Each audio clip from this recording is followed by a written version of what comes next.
Salve, salve família! Eu sou o Rei Dias e esse é mais um TikTok Podcast na moral e só vai.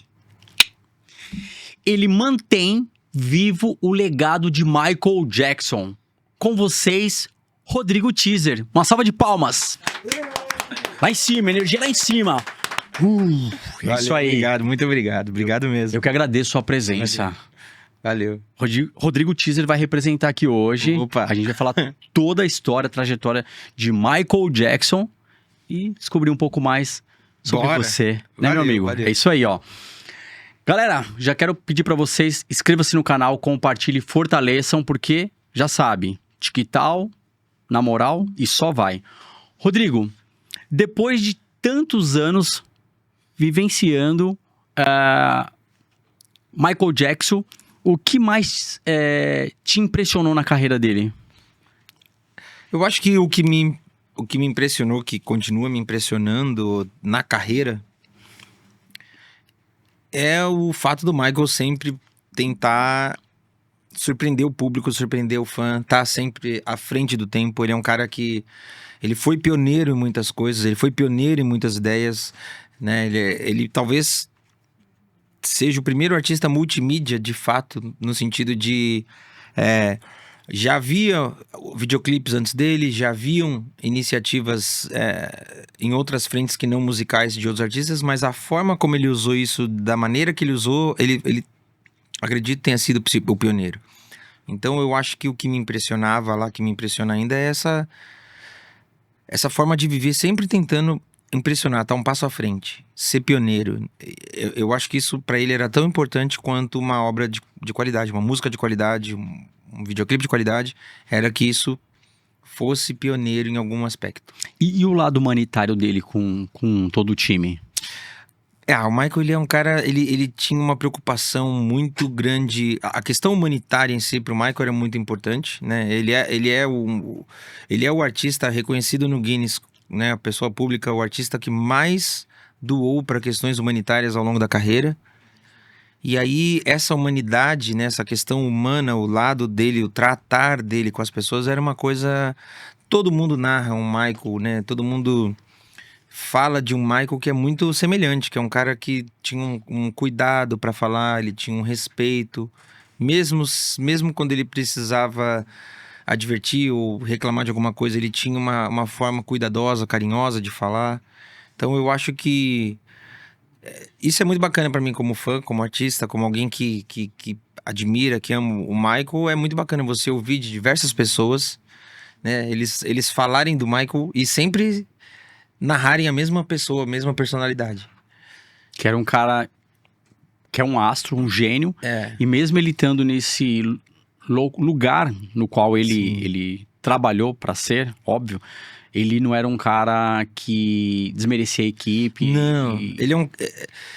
A gente vive uma época onde as pessoas confundem a liderança às vezes com a grosseria, né? Com uma forma meio pesada de lidar com a galera que tá junto de si. Ele é um cara, não, todo mundo fala dele sempre com uma fala cuidadosa. O filme This Is It mostra ele às vezes advertindo a equipe, ele sempre fala, olha, eu tô falando com muito carinho e tal. E todo mundo fala que essa era a postura dele, né? É muito comum você ver pessoas que chegam num ponto que muita gente sonha e o entorno dessa pessoa ser um entorno onde as pessoas só dizem sim, não apontam falhas ou erros ou não questionam. Então, às vezes, esse excesso da bajulação faz a pessoa chegar num ponto e se perder. E o Michael, mesmo tendo um entorno onde talvez as pessoas nem todos tivessem essa coragem, ele era um cara que, por si só, tinha esse cuidado do tratar com as pessoas. E quem era o Michael fora dos palcos? Cara, todo mundo, assim, tanto os livros que, né, ele tem um livro autobiográfico, a mãe dele também escreveu, e pessoas que trabalharam com ele, engenheiro de som, segurança, muita gente já escreveu. E eu tive a oportunidade de conversar com algumas pessoas que trabalharam com o Michael, tanto profissionalmente, né, no palco como fora, e todo mundo narra um Michael muito cuidadoso mesmo, respeitoso, uma pessoa que era muito brincalhão quando estava entre Entre as pessoas mais íntimas, ele era um cara muito brincalhão, muito carinhoso. Então você tem situações de funcionários em Neverland, pessoas que cuidavam do trato ali da limpeza, do trato dos animais, que falam que entre um trato e outro olhavam, aí tava o Michael parado numa janela, eles olhavam e o Michael tava lá e dava tchau, mandava beijo, tinha um cuidado de fazer às vezes surpreender numa festa de aniversário para fazer um carinho para um funcionário. E a galera que vivia com ele na estrada fala que ele é um cara também, né, a tensão de se viver numa turnê, né, é importante lembrar que a gente tá falando de um cara que, Sim. né, a gente tá falando de turnês de 30, 40 anos atrás praticamente. Então, muitas coisas que se fazem hoje, artistas que viajam o mundo hoje, seguem protocolos que foram desenvolvidos lá atrás, muitas vezes por produtores de turnês do Michael e de outros artistas grandes da época que tinham que vivenciar coisas que até então não tinham sido feitas. Então, era uma coisa, era tenso. E ainda assim, dentro dessa tensão ali, internamente, ele tinha um cuidado, um carinho e um respeito, uma forma de lidar com a equipe que todo mundo narra, que era da mesma forma. Era um cara carinhoso, respeitoso, sempre com uma fala muito calma. Mesmo quando a coisa era mais tensa, ele tinha uma forma calma de falar e de atrair o foco da pessoa. E ao mesmo tempo tinha alguns momentos inseguros dele. Tinha. O coreógrafo fala É uma coisa que eu nunca imaginei. Assim, o Michael já sendo Michael, já tendo construído o que ele construiu, de sentir uma insegurança, de tá prestes a estrear um novo show e falar, caramba, será que a galera... Tudo isso aqui que a gente tá fazendo, tudo isso aqui que a gente tá montando, de repente amanhã eu vou, né, vou partir. Será que as pessoas vão lembrar que a gente fez isso? E é muito doido, né? Porque é Michael Jackson. Ele talvez não tivesse a dimensão do que ele já era, do que ele já tinha construído, mesmo depois de tudo que ele tinha feito. Você teve também contatos com familiares dele. Tive. E os relatos são sempre os mesmos. São. A gente teve... Pô, eu tive uma oportunidade... Eu já tinha tido a oportunidade de falar muito brevemente com o irmão, com a sobrinha, com outro sobrinho e tal. E aí, o ano passado, a gente foi fazer um show na China, que teve a participação do coreógrafo, da guitarrista, do backing vocal, que foi co-diretor musical, e teve a participação de um sobrinho, né? O Michael produziu um grupo com os sobrinhos, filhos do Tito, que é irmão do Michael, e o Michael produziu eles musicalmente, lançou, e um desses sobrinhos foi fazer participação no show. E pra mim já era uma emoção, pô, tá com o cara ali, né, uma pessoa que conviveu muito com o Michael. E aí ali eu tive a oportunidade de descobrir, assim, uma outra forma de convívio, uma outra importância, assim, que o Michael teve na vida desse cara, que foi quando ele e os irmãos estavam se preparando para entrar na vida musical, a mãe deles faleceu. E aí eles estavam prestes a abandonar a carreira musical, o pai totalmente transtornado. Eles deviam estar no início da adolescência e o Michael falou, não, deixa que eu tomo conta, deixa que eu cuido. Você precisa se cuidar, você precisa se recuperar, deixa que eu dou uma atenção com os meninos. E aí o Michael teve foi essa figura pra eles nesse momento, produziu esses caras musicalmente e eles tiveram um convívio assim muito cotidiano com o Michael. Aí ouvi essa história, foi muito bacana, ele participou do show. Depois dele ver o show, aí ele chegou e falou, cara, pô, vou te fazer um convite, quando você voltar pro hotel, me chama, que eu quero dividir uma coisa com você. E aí cheguei no hotel, tal, tava com a minha esposa, né, a Priscila, minha esposa, ela que coordena, ela que negocia e faz toda a parte de logística e tal. E aí eu meio sem graça, falei, pô, será que eu chamo tal? Não. Ela, vai, chama. Ele falou, chamei. Cara, ele tem um projeto que ele tá cuidando, que ainda não tornou público, mas para esse projeto ele precisou decupar uma série de imagens. Então ele decupou coisa de 130 horas, digitalizou, e e toda viagem que ele vai decupando essas imagens em grupos. Então tinha lá bastidores, turnê, família. E aí ele falou, olha, pô, me explicou e falou, eu queria dividir com você algumas imagens que eu acho que você vai gostar. E eu fiquei, sei lá, eu nem sei quantas horas vendo imagens pessoais do Michael. que ele filmou. Esse sobrinho viajava com uma câmera. Então eu vi desde o Michael viajando dentro de uma van em turnê, ao Michael no camarim, se preparando para entrar no palco. Ele filmando o Michael em cena e os tios todos assistindo.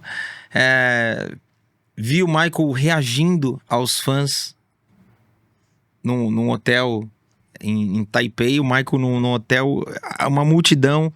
E aí eu vi como aquilo impactava o Michael. Pude ver imagens do Michael com os filhos, imagens assim emocionantes do Michael dançando com os filhos em casa. Então foi um presente pra mim isso. Um mega laboratório. Você teve um arsenal em mãos, então você... E foi uma forma dele como família. Sim. Eu enxerguei isso também como um reconhecimento. Com certeza. E foi depois do show e eu tava tendo cuidado de não ser invasivo, né? Porque pra mim o Michael é um super-herói. Ele é um artista, um ídolo, chamem como quiser, mas é uma pessoa intocável, né?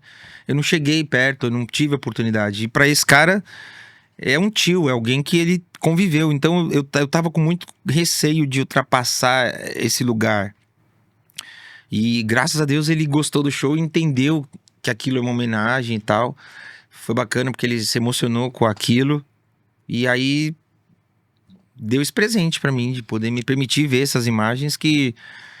Eu vi um pedacinho, ele tem muita coisa e espero que isso se torne, né, um documentário que todo mundo possa ver de alguma forma. Você viu o Michael, então, em várias camadas. Vi, cara, eu vi coisas assim absurdas. Porque nós temos várias camadas. Sim. Né? E você viu ele realmente em várias camadas. Ó, uma das imagens que eu achei mais inusitadas, ele tava no hotel. E como esses sobrinhos, naquele período, estavam viajando com ele, de vez em quando ele saía da suíte presidencial e ia pro quarto dos sobrinhos. E os fãs gritando, o Michael acenou pros fãs e ele botou o corpo muito pra fora. E aí ele continuou no quarto, ligaram. E o Michael, conversando com os sobrinhos, atendeu.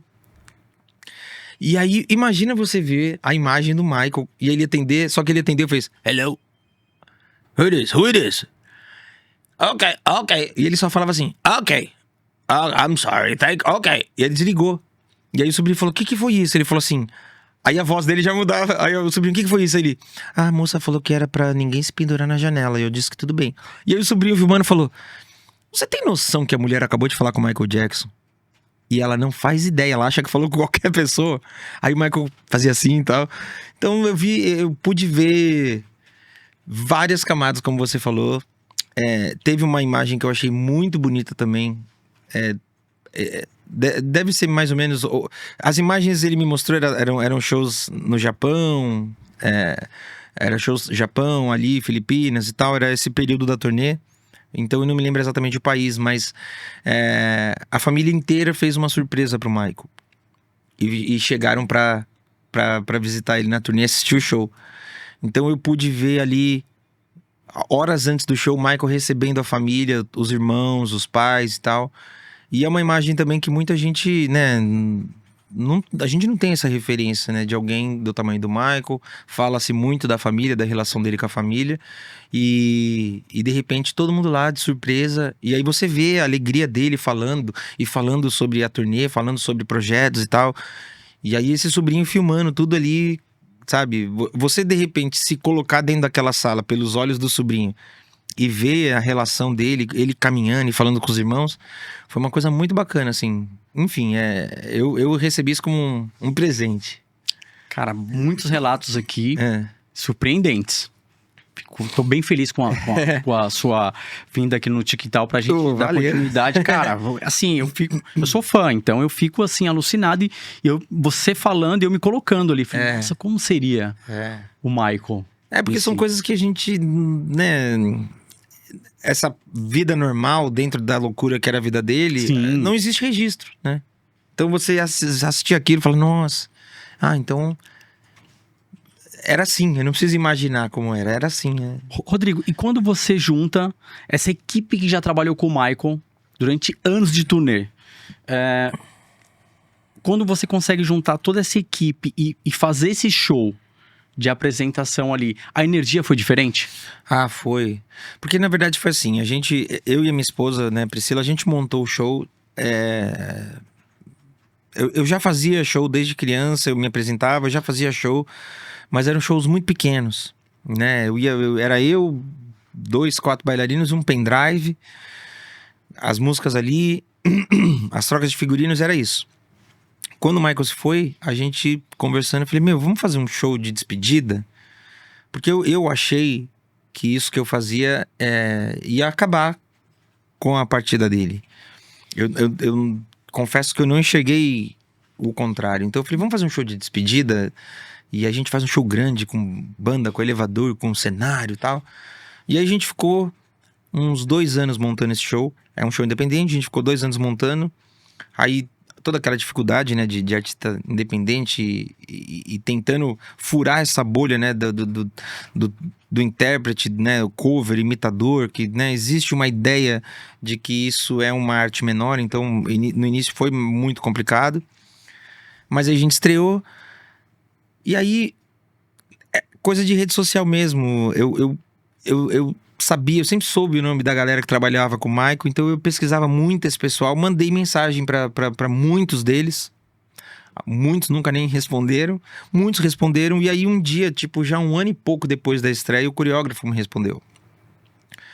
E aí ele me respondeu, era uma mensagem que eu tinha mandado como fã mesmo, e ele respondeu, e aí eu mandei pra ele, falei, olha, obrigado pela resposta, e além de eu ser muito fã do Michael, desde criança eu imito o Michael, que eu não tinha falado isso. E eu estreiei um show, queria muito que você visse o nosso vídeo e falasse o que você acha, se você achar que tem alguma coisa que eu possa fazer, que você possa me dar uma dica pra eu melhorar e tal. Eu mandei pra ele o vídeo e, pra minha surpresa, ele falou, olha,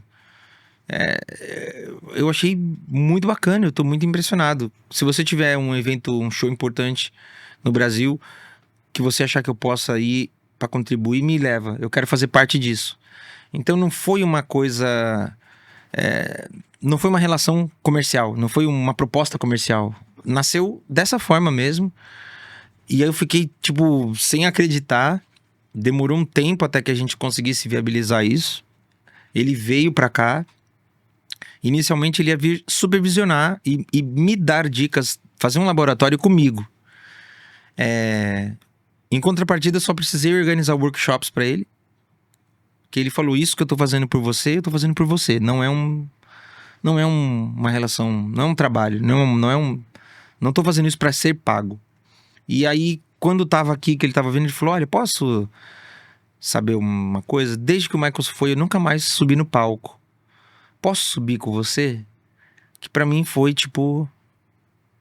assim, até então, a coisa mais incrível que eu poderia imaginar, vivenciar. Ele fez a participação e aí depois disso a gente repetiu isso algumas vezes. E ele sempre falava, você tem que trazer Jennifer pra fazer show. Seria incrível se fulano fizesse participação. E ele sempre falou pra gente deles e falava da gente pra eles. Então, Então, 3 anos depois, a gente pôde trazer a guitarrista, que tocou em todas as turnês do Michael. E aí a guitarrista veio, eles fizeram shows, os dois junto com a gente. Aí a gente fez alguns shows juntos lá fora. E aí, depois também, por intermédio dele, eu pude conhecer o Kevin Dorsey, que, né, era o diretor vocal, backing vocal, e foi co-diretor musical do Michael em todas as turnês. E aí, poxa, quando você junta essa galera, é bizarro, porque eles dividem com a gente. Eu sempre falo que, né, quando você aprende a dançar assistindo uma coreografia, você tem só a parte visual, né, plástica ali, você vê o movimento. O porquê do movimento não tem como você saber. E então ali, tudo que foi coreografado pelo Lavelle, eu pude perguntar o porquê, né? E ele pôde dividir comigo o que o Michael tinha pedido pra ele, né? Qual caminho o Michael tinha pedido pra ele.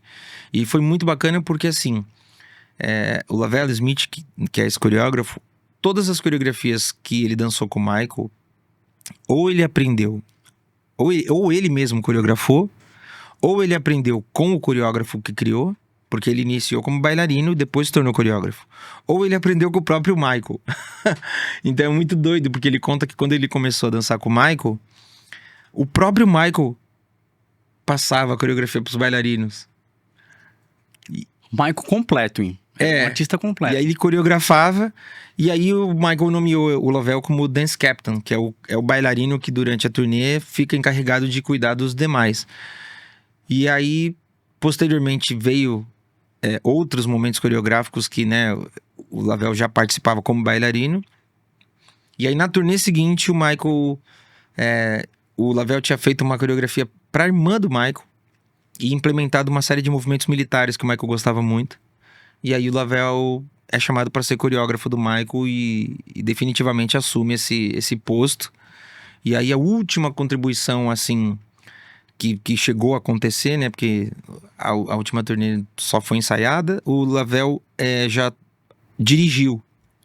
Então ele começou como bailarino, dance captain, coreógrafo, e aí ele dirige, que é um evento que aconteceu em Nova York, no Teatro Apollo, pro Bill Clinton. E o Michael fez uma apresentação, e aí nessa apresentação o Lavelle, além de coreografar, foi o cara que dirigiu cenicamente, tudo mais. Inúmeros relatos. Agora a gente vai chegar nessa conversa aqui, justamente para falar, se fosse hoje, nos tempos atuais, o Michael seria cancelado? Eu acho que seria... talvez por um grupo de pessoas seria. Porque a gente tá vivendo um momento que, assim, muita gente acha que tem o poder de cancelar, né? E ao mesmo tempo o cancelamento, ele não tem o poder que as pessoas acham que tem, né? O cancelamento, ele acontece para um grupo, mas ele nunca acontece para todo mundo, né? O Michael recentemente passou por uma situação, se parar para pensar, que, assim, reviveram a história das acusações, e muitos lugares passaram a falar, então vamos tirar realmente essa história que já foi julgada, já foi, né, o Michael foi investigado, foi julgado, mas enfim, algumas estações de rádio, alguns lugares falaram, nós vamos parar de tocar Michael aqui. Então teve um movimento de iniciar um cancelamento. O que aconteceu foi que a música do Michael passou a ser mais ouvida, ele teve um boom nos streamings, e passado um tempo, todas essas rádios voltaram atrás e pediram desculpas e voltaram a tocar Michael, porque é isso, um grupo mas poxa, um grupo se levantou porque pediram o cancelamento do Michael de um assunto que já foi investigado durante quase 10 anos. Praticamente isso, foram 10 anos, 20 núcleos do FBI, vários núcleos diferentes da inteligência, vários sigilos diferentes do Michael, sigilo virtual, telefônico, bancário, investigaram a ponto de entrar nos estúdios do Michael, entrar em Neverland, investigar mesmo, sabe, assim, na ocasião foram, sei lá, mais de 10 viaturas, não sei quantos peritos abrindo gavetas, entrando em cômodos e tudo mais, e ele foi inocentado porque nada ligava ele ao crime, nada ligava ele, na verdade, na conclusão, porque o que dizem é que quem comete esse crime, né, no abuso infantil, ele não é um crime que ele é cometido do dia pra noite, né? Ele não é uma coisa que a pessoa acorda e comete. Isso tem um caminho, isso vai escalonando, isso deixa um rastro. E o Michael, dentro de toda essa investigação, o que foi dito foi que nada do comportamento dele ou da vida pessoal dele ligava ele a esse comportamento ou a um indício de que ele tivesse cometido. Então, ele foi inocentado recentemente que eu digo já tem uns 3 anos. Tentaram levantar essa história de novo, teve um início de cancelamento que não foi adiante. Então, talvez hoje ele fosse cancelado no sentido do discurso dele. Porque ele era um cara que sempre falava de maneira pacífica, ele sempre falou em nome de amor mesmo. Ele sempre foi um cara que achou que o diálogo levava a gente a um lugar de compreensão e de entendimento. E a gente vive um momento hoje meio extremo onde muitas pessoas não acreditam mais no diálogo, né? Elas acham que... Tem muita gente que acredita que impor a ideia é mais importante do que o diálogo. Então, para essas pessoas, talvez o diálogo dele fosse visto como uma forma que, não, esse cara não contribui para a nossa forma de ver, vamos cancelar. Porque hoje, basicamente, é isso, né? Lógico que existem posturas e existem formas de se expor que são realmente não são passíveis de aplauso. A gente tem que repudiar. Mas acho que hoje seria muito difícil. Se no passado já era difícil agradar todo mundo, hoje eu acho que seria mais ainda. E você, Rodrigo, que já trabalha com a arte e já vem nessa questão de contracenando o Michael Jackson durante anos, nessa época, você sentiu um certo peso, balanceou? O que você sentiu? Quando ele foi acusado? Sim. Cara, na época eu lembro que eu fazia isso, não chega nem perto, né, da forma que eu faço hoje, mas eu me lembro que, assim, eu fazia isso em eventos pequenos, casas noturnas, o evento corporativo ali era uma ação muito pontual, e aí eu me lembro que, de repente, ninguém queria mais ver nada relacionado a Michael. Eu lembro que a gente já tinha... Eu tinha esse show que eu falei que era pequeno, era eu, bailarinos e um pendrive, mas era um show que a gente fazia e tal. E eu lembro que, assim, vários clubes... Não. Cancelou, não vamos ter. E aí eu lembro de eventos que reuniam vários covers, vários sósias. Então tinha, tipo, vários personagens ali, vários artistas interpretando. Eu lembro que rolava, a organização falava, olha, fica mais ali pro fundo e tal, sabe? De não querer realmente trazer nada relacionado. Então foi um período que tudo relacionado a Michael teve esse impacto negativo. Até na apresentação sua do palco você sentia isso? Não sentia, porque... Não, eu sentia... Porque não tinha, as pessoas passavam... Eram poucos os lugares que falavam, não, vamos bancar, vamos à frente. Mas assim, bancava e ia à frente. Aí quando você se apresentava, qual era a reação do público? Você sentia que o público ficava mais pacato? O público curtia, mas o pós... Sabe aquela coisa que sempre tem de acabar o show, a galera ir lá, tirar foto e tal? Isso não acontecia tanto. Entendi. Porque era aquilo, a galera... Ninguém ia querer ter uma foto pra amanhã ou depois o cara pegar e apontar e zombar. Então, primeiro que o número de participações, de eventos, de show e tudo mais caiu, diminuiu muito. E a forma como a galera participava mudou. E é uma coisa que ao longo dos anos, à medida que isso, inicialmente ele foi inocentado, aí ele ficou um período afastado. Quando o Michael se foi, ele vinha numa crescente de retomar a carreira. Então as pessoas estavam redescobrindo o Michael, porque ele lançou uma coletânea. Então as pessoas já vinham ouvindo a música dele de novo aos poucos. Aí ele anunciou a turnê. Então ele vinha numa retomada que eu percebia que as pessoas estavam voltando a dar mais importância para a obra dele do que para as polêmicas. E aí, infelizmente, ele se foi, né? E aí foi uma forma triste da história, de repente, colocar ele no lugar de mito definitivo, né? Porque talvez ele seja o último mito, assim, que a indústria tenha produzido e que ocupe esse lugar, né? A gente sabe que hoje a coisa é muito rápida, a coisa acontece de maneira, né? As novidades, elas chegam e vão embora muito rápido, e a gente também tem uma questão muito ingrata da indústria de, né? Quando a pessoa envelhece, a indústria passa a tratar o artista de uma forma muito ingrata, né? A importância dele vai ficando... Vão dando uma importância menor. Recentemente teve um festival aqui em São Paulo, todo mundo ficou impressionado com o show do Lionel Richie. Meu Deus, que show maravilhoso. Aí você fala, cara, não tem como.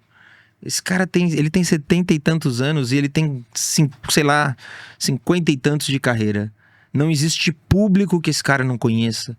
Não tem como esse cara subir no palco e não fazer um show incrível. Então, esses artistas que ainda estão vivos e que estão envelhecendo, a indústria, o público, às vezes trata de uma forma muito ingrata.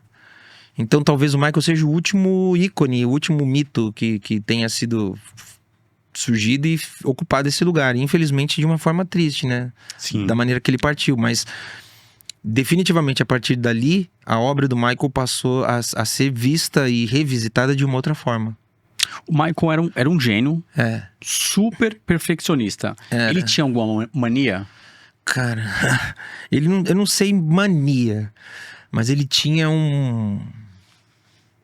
não sei se é método, não sei o nome que se daria. Durante os ensaios da turnê, né, que nem eu falei, vale lembrar que né, a gente tá falando de turnês mundiais, num período onde contava-se nos dedos artistas artistas de estádio, que antigamente se chamava assim, né? Porque lá fora tem artista de arena e de estádio. Hoje a gente tem artistas brasileiros que lotam estádio, mas antigamente não tinha, contava nos dedos. Então, eram mega produções. E aí o Michael, ele tinha um método que era assim, a banda ensaiava num lugar, o balé em outro, os back vocals em outro, aí depois a banda e os backings se juntavam. Aí a banda, os backs e o balé se juntavam. E aí quando ia pro ensaio geral, né, que era o ensaio pra valer, ele tinha, olha, todo mundo tá ciente, todo mundo já sabe o que tem que fazer, então tá. A gente vai fazer, quando alguém errar, volta do início. Mas era do início do show. Então eram 2 horas de show que se alguém errasse na primeira música, voltava do início. Se errasse meia hora de ensaio, voltava do início. E eles contam, né, que uma vez eles erravam, deu alguma pane na penúltima música. E o Michael quis voltar do início. E o pessoal, pô, Michael, mas a gente tá aqui, a gente nem jantou e tal. E o Michael, não, mas tudo bem, a gente janta e já volta. E aí eles falam que isso gerava uma tensão que gerava também um ponto de alerta que era benéfico. Porque você pensa, né? Não dá pra saber quantos profissionais você ia prejudicar ali, né? Você como músico, se você erra alguma coisa, você não vai fazer só a banda voltar. Você vai fazer a banda, os bailarinos, os técnicos, os cenotécnicos, todo mundo voltar. E a mesma coisa todo mundo. Imagina o cara que faz o efeito e fala, meu, se eu errar esse efeito, eu vou fazer uma equipe inteira voltar. Então, isso fazia... a própria equipe do Michael que trabalhou com ele, eles contam que quando eles estreavam uma turnê, o show já tinha sido feito completo mais de 25 vezes. Com certeza. Então você estreava muito afiado. Funcionava. E assim, com todo esse laboratório que você pegou, e esse arsenal, e juntamente trabalhando com algumas pessoas que já trabalharam com o Michael, você é perfeccionista ou isso fez com que você se tornasse perfeccionista? Cara, eu não sei, eu não me considero uma pessoa perfeccionista. Olha, entrega aí, hein? Cadê? A Priscila não foi sua esposa, né? Ela não vê. Não, ela briga, ela fala que eu sou. Eu não sei, eu não... É porque eu falo que a gente tem um modelo, né, assim, a seguir. Eu não tô seguindo um ideal que tá na minha cabeça. Existe um padrão. É possível sim enxergar, se assistir aquilo. Olha, esse é o ideal que a gente tem que fazer. Então, a repetição faz você chegar num lugar que não tem como, assim, sabe? Só a repetição, só o ensaio, só a estrada vai te dar esse lugar de compreender aquilo. Mas você implantou essa filosofia, tipo assim, vou implantar em toda a minha equipe essa filosofia Michael Jackson? Não, nesse sentido não. Tá. Porque assim, até sendo bem honesto com você, como o show é um show independente, eu não tenho a possibilidade de fechar um espaço e fazer o ensaio geral. Então eu tenho que ser maleável de entender que cada profissional vai levar o seu tempo para absorver. O que acontece hoje é assim, quando um profissional executa 100%, não existe mais explicação para ele não executar 100%. Então, o que acontece, assim, vamos supor, estamos na estrada, e aí eu percebo alguma coisa, eu acabo o show, eu vou lá e falo. Ou até durante o show, porque tem muitas trocas de roupa. Às vezes durante o show, eu tô ali, vou me trocar, eu falo, Priscila, me lembra de falar tal coisa pra fulano, que aconteceu tal coisa agora. Então, a gente tá constantemente pontuando alguma falha possível, porque é isso, ao contrário de um artista do nível do Michael, né? O Michael, ele é um artista padrão, né? Hoje seria um padrão Beyoncé, Bruno Mars, sei lá, Lady Gaga, The Weeknd. Esses artistas, eles produzem um palco, produzem um show, e esse show é como se eles montassem 100% aquilo em cada lugar que eles vão. Eu tenho que compreender que a gente a gente viaja um show, a gente viaja com uma equipe fixa de 17 pessoas. E a gente tem banda, bailarinos, técnico de som, de luz, holds, técnicos de palco, porque a gente viaja também com elevadores, catapulta, efeitos. Só que ao contrário desses artistas, embora eu tenha meu rider e a gente sempre chega num palco, se olha e se situa e se sente em casa, eu sempre tenho que adaptar para a realidade daquele palco. Então, às vezes, aqui por fora o palco o palco tá igual, tá bonito. Mas você saiu aqui na coxinha, o backstage é outra coisa, cara. O backstage, lógico, o backstage de uma casa, de uma grande casa de show de uma capital, é um backstage maravilhoso. Saiu. Então você tem que saber que isso possivelmente vai influenciar no show. Então não tem como eu esperar dessa maneira. Eu também tenho que ser maleável e assim, eu tenho uma equipe incrível. Mas você fala com a sua equipe que nem o Maico falava? Assim, no ombrinho, tapinha? Não, Como é que era? eu falo numa boa. Eu nunca precisei. A gente nunca precisou ter briga, discutir nem nada. O Maico também Mas o Michael né? tinha. Ele, como é que é? O Michael tinha um método que o pessoal fala que era tenso, porque quando eles não chegavam, não tava chegando onde o Michael queria, e eles iam falar pro Michael, não tá dando, não tá rolando. Eles falam que o Michael bate no ombro e fala, tudo bem, você vai conseguir, você vai dar um jeito. Mas, Michael, não tá dando. Você vai dar um jeito.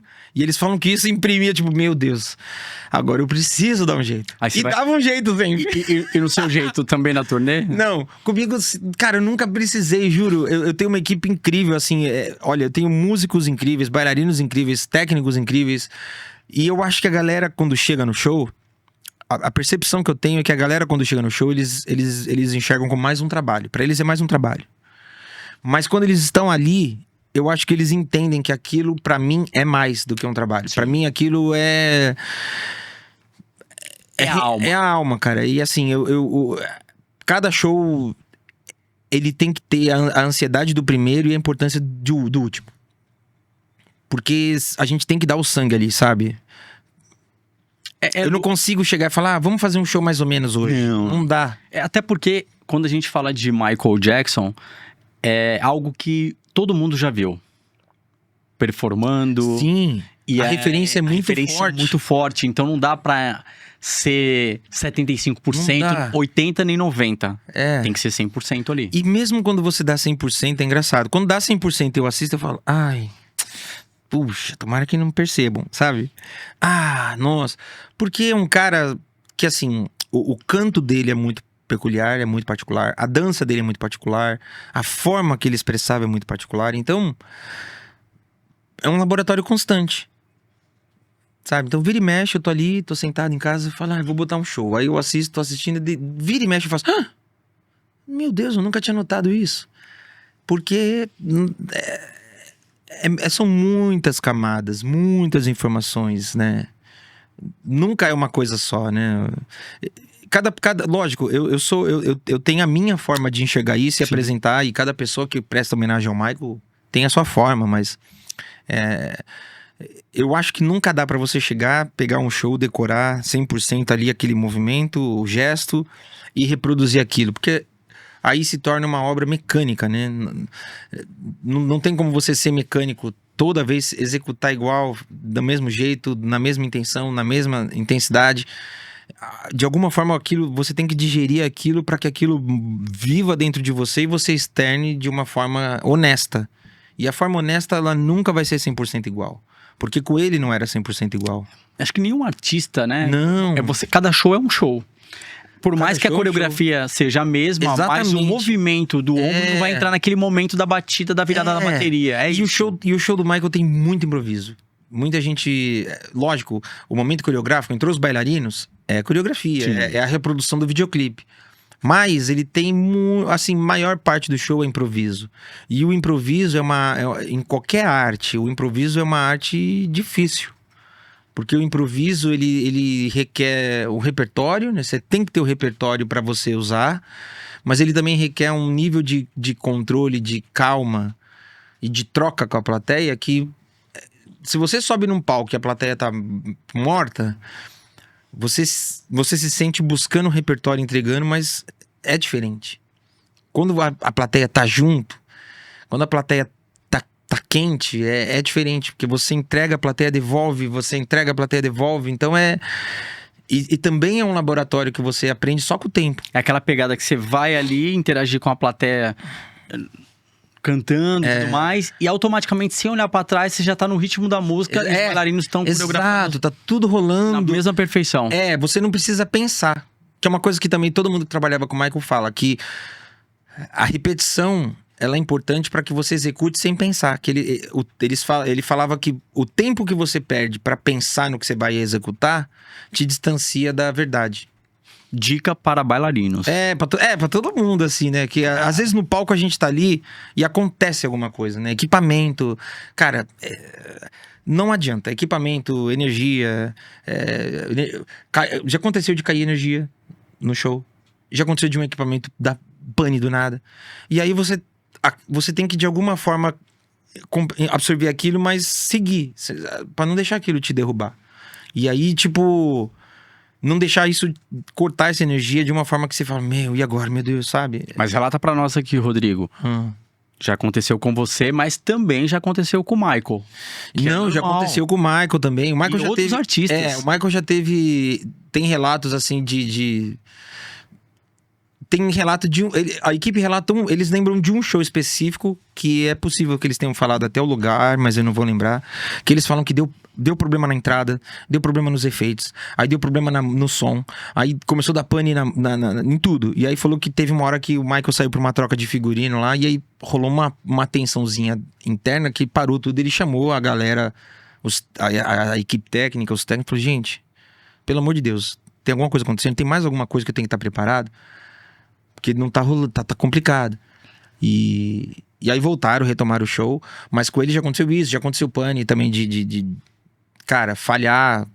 Diversas situações já aconteceu. A guitarrista conta de situações que a guitarra deu problema, ela foi pegar a guitarra reserva, e ela pegou a guitarra reserva, caiu. Aí ela falou, deu pane na guitarra reserva, aí teve que sair correndo desesperado. E aí, pane com o figurino. Sempre tem alguma coisinha, porque é isso. Quanto mais elementos o show tem, maior é o risco. Né? Que nem eu falo, se você tem um cara, um cantor, voz, violão, a pessoa pode pensar, não tem como dar pane. Tem, porque o microfone pode dar uma pane, a parte elétrica pode dar um problema, o violão pode dar um problema. Aí você bota 3 músicos juntos, você tem 5, 6 músicos, são 5, 6 possibilidades de que algo possa dar errado. Por isso que, né, é importantíssimo. Eu tenho... Cara, a gente tem holds que eu chamo de super holds, que são caras, assim, absurdamente incríveis. A gente tem o Guilherme, o Raul e o Bebes, que esses caras, eles resolvem tudo. E você tem que ter essa galera porque é isso. O instrumento tá perfeito, tá impecável. Passou o som, todo show a gente passa som. Mas naquele dia pode dar uma pane. Um plug, um cabo. E aí tem que ser resolvido. Tem que ser rápido. E então, quanto mais elementos o show tem, mais possibilidades de alguma coisa dar errado. E a sua paixão pelo Michael começou na infância? Começou... Na verdade, eu nem lembro da vida sem ser fã do Michael. Minha mãe fala que eu tinha uns 5 anos. E aí a gente passeava, saía de carro, e ela fala que trocava estação, e aí eu pedia pra parar. E aí um dia ela falou, nossa, é a mesma voz toda vez. Vou dar um disco pra ele. E aí começou assim. E aí... A gente não pode relatar a idade. Começou no Jackson 5, né? Não, começou no Thriller. Era Thriller. Era Thriller. Eu lembro. Que era anos 80. E aí, a vida inteira, ele foi sempre essa figura, assim... Eu tento, né, hoje já, né, eu tento encontrar um porquê. E eu acho que é muito comum as crianças enxergarem o Michael num lugar de herói. Porque ele é um cara que, né, no videoclipe ele separa a briga, bota todo mundo pra dançar, aí ele faz os gangsters dançarem, os zumbis. Ele sempre tá num lugar onde ele chega e muda a realidade ali do ambiente. Até no cemitério. De uma forma até quem tá morto dançar. Lembra? E a risadinha. Cara, quando eu era criança eu tinha medo. Eu tinha medo, mas queria ver. No final, né? A gente ficava com medo, mas queria assistir aquilo. E eu acho que esse lugar, né? Depois, as gerações talvez mais atuais não se lembrem, mas depois ele virou personagem de videogame. Foi um sucesso o jogo dele. Então isso colocava ele num lugar que é quase um super-herói, né? Bem isso mesmo. Que você não tinha um jogo de... Que outro cantor tinha um jogo de videogame onde ele salvava o mundo? Não tinha isso. Então, você dança, canta, e quando isso aí começou, Rodrigo? Essa veia mesmo, assim, puta, agora eu vou trabalhar com isso. Na infância, a minha mãe começou a me incentivar a dançar pra eu aprender a lidar com a timidez, que eu era muito tímido. E aí eu tinha dificuldade na escola, essas coisas, e aí minha mãe começou a me incentivar a dançar. E aí, dançando, você descobre essa coisa do palco, da apresentação, né? É uma relação mágica que se estabelece. E aí, eu passei a pedir pra minha mãe. Desculpa. Não, tranquilo. Eu passei a pedir pra minha mãe sempre... Ah, mãe, se eu for bem na escola, você me arranja um lugar pra me apresentar? Ah, se eu for bom na prova tal, você me arranja um lugar pra me apresentar? E aí se tornou uma coisa nossa, assim. E aí passei a estudar dança. E aí na adolescência passei a estudar canto. E eu enxergava isso como um hobby, alguma coisa que, olha, vou ter que parar mais cedo ou mais tarde e tal. E aí acabando, né, quando eu me formei, colegial e tal... É aquela coisa que a família fala, e aí, o que você vai fazer? Você vai escolher o quê? O que você vai fazer agora? Você vai estudar o quê? E aí eu falei, eu quero fazer isso, canto, dança, eu quero trabalhar com isso o máximo que eu puder. Até onde for possível, porque, né, a gente sempre enxerga isso como um ramo muito instável, que é instável mesmo, não tem como eu fingir que não. Mas é aquilo, a minha família podia naquela hora falar, não, faça alguma coisa, você tem que fazer alguma coisa, não pode. Mas não, eles me incentivaram, eu falo, não, tudo bem. Então eu sempre achei que daqui a pouco não vai dar mais, eu vou ter que fazer algum trabalho sério. Mas a vida foi me levando para um lugar onde isso foi crescendo, crescendo, crescendo. Eu fui tendo oportunidades de estudar cada vez mais e me preparar cada vez mais. E os desafios, quando eles vinham, eu optava por falar, não, eu vou passar por isso, eu vou fazer esse negócio dar certo. Então, acho que ali com meus 19 anos, assim, que eu falei, não, eu vou fazer esse negócio ir mais longe do que eu puder. E foi assim mesmo. Cara, eu tô impressionado porque é louco quando você coloca a energia nesse lugar onde você estava almejando, as coisas chegam e acontecem. Eu vou relatar aqui a questão do Michael. Michael é eterno. E com a inteligência hoje, você vai ser um artista que faz o tributo e vai ser eterno. Porque você pode apresentar com... Se o IA colocar o Michael hoje, vai colocar na idade atual. Se colocar daqui 30 anos, vai atualizando as idades. E você vai acompanhando. Começa por aí. Sim. Outra questão que eu queria falar, assim, é justamente, existe algum preconceito para artistas que fazem tributo? Que você falou, a régua... Existe. Hoje, engraçado, o show hoje tem 13 anos. 13 anos atrás, existia muito. Assim, a ponto da gente, né, a gente montar o show, ensaiar o show, a gente já ter tudo pronto. Conteúdo, banda, figurino, balé, tudo pronto. E eu ir nas casas de show de teatro e o pessoal falar, meu, aqui não é casa pra cover, aqui não é casa pra imitador. Sabe, assim, eu ouvi coisas do tipo, sabe, assim, você viu quem se apresentou semana passada aqui? Você acha que eu vou botar um imitador aqui? E esses lugares todos abriram as portas pra mim depois pra eu fazer meu show. Mas eu ouvi isso. Só que, olha como a vida é louca. Nesses 13 anos, a gente teve uma mudança tão drástica da música. E quando eu falo música, não é só o mercado musical, música que se ouve na rádio ou os streamings, que, né, 13 anos atrás nem tinha streaming.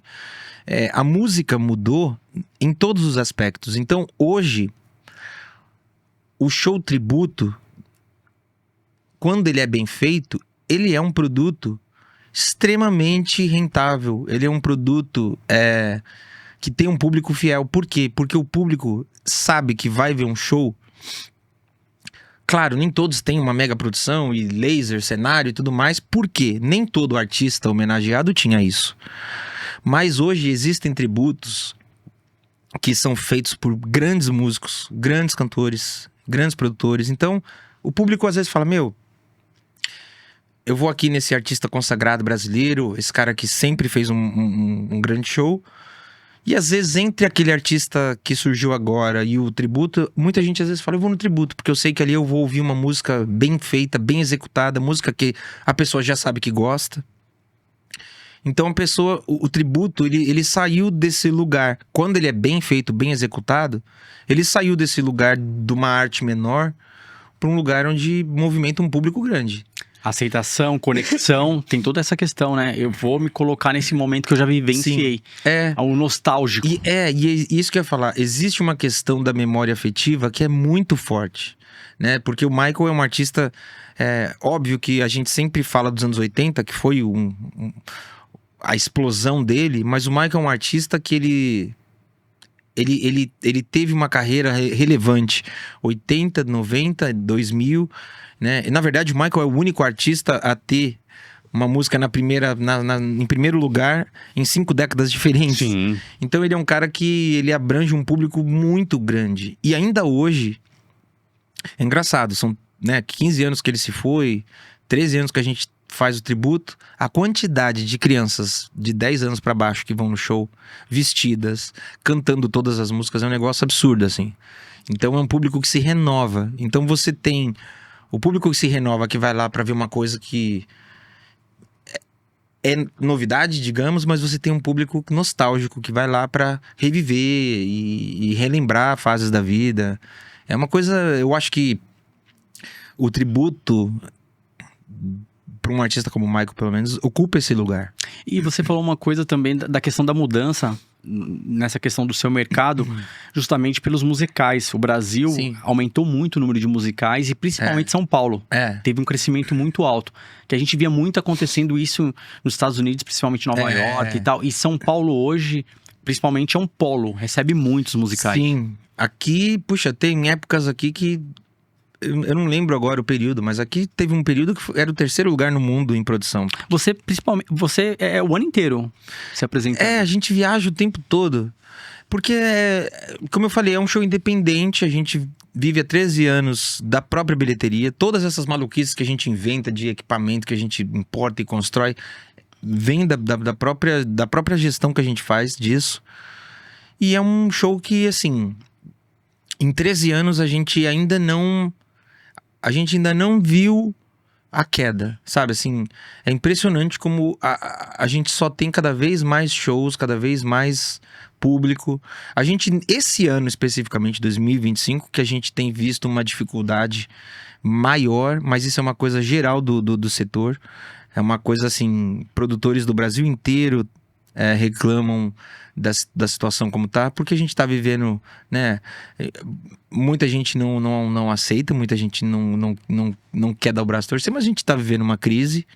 E o entretenimento, infelizmente, na necessidade diária, é a primeira coisa a ser cortada. Então a gente tá percebendo uma queda em algumas praças, mas o show segue sendo um show, graças a Deus a gente tem esgotado várias praças. De 2000 a gente começou um pouco antes da pandemia, precisou segurar, e aí depois da pandemia a gente começou a fazer isso mais forte, que é internacionalizar o show de uma forma mais coesa, com representantes lá fora. Então a gente tem feito constantemente shows lá fora, em lugares muito bacanas, em shows legais e de forma... Porque assim, existem várias formas de você, né, ganhar o mercado lá fora. E aí... Cada vez que a gente começa um mercado lá fora, é meio que como revisitar a nossa própria história aqui. Só que com a expertise que a gente já tem. Então a gente chega lá fora fazendo um show grandioso, sem precisar passar por certas coisas que a gente passou no começo aqui. E isso tem sido incrível, porque em alguns lugares a gente meio que já fidelizou um público e fidelizou uma galera que acredita. E a gente volta. E é uma tentativa de fazer isso crescer mesmo. Deixa eu te perguntar uma coisa, Rodrigo. Quando você inicia para essa carreira artística, você já pensava sempre em estar fazendo o Michael? Não, na época que na época que eu comecei era isso. Era Michael. Era Michael. Já fazia Michael, já imitava Michael, dançava Michael. Quando eu comecei a fazer aula de canto, eu tinha uns 15 anos quando eu comecei a fazer aula de canto. Aí na época, eu achava que cantar Michael era uma coisa impossível, no sentido de... Eu ainda acho impossível, mas eu achava impossível no sentido de ser feito de uma forma aceitável. Então eu passei a fazer aula de canto e eu achava que eu ia aplicar isso um dia só pra mim, numa carreira minha. Eu demorei muito pra entender que eu poderia cantar Michael, mesmo que não seja... Eu particularmente acho que ninguém nunca canta igual a ninguém, sabe? Assim, tem caras que cantam Michael ao redor do mundo de forma muito, muito bonita. Cantam muito bonito mesmo. Mas é engraçado que às vezes a gente brinca lá em casa e às vezes bota a música e fala, quem é esse?